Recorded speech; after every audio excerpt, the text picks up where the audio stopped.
suddenly everybody can be a movie director, a movie Right. producer, and get their content out there. There's a democratization of the movie industry. Where that's going to leave the actual movie industry is going to be literally the $1 million question, I suppose. Probably Stephen would know more about that than I do. What do you think? I think if you get, like, if you just say we get David a program, because David's made it. We have AI movies on our platform that David has made. He did a whole thing on vampires, which is very cool. And we were limited to what we were allowed to use, if you will.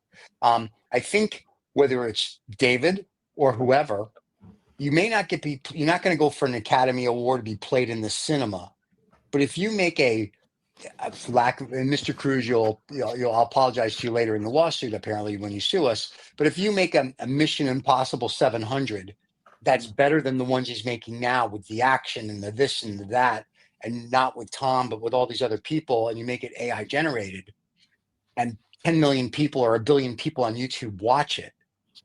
That's where I think it's going to start heading, because remember, you still make monetization on YouTube, right? You get a couple million people watch a video, you make about $20,000.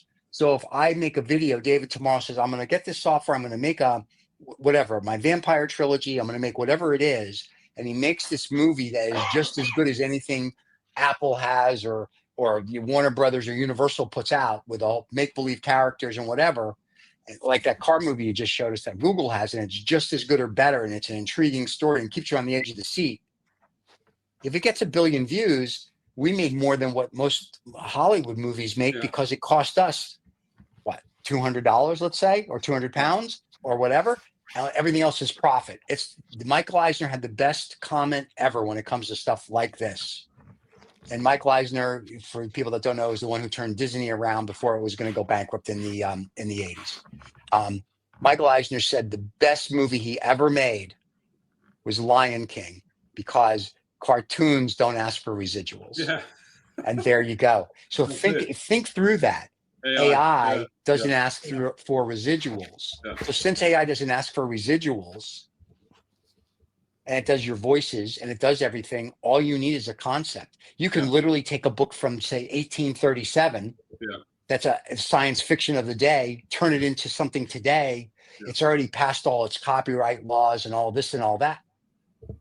And you could have yourself a global blockbuster. The only problem on YouTube is getting everything to translate from, if you will, English into whatever, because translation costs a lot of money.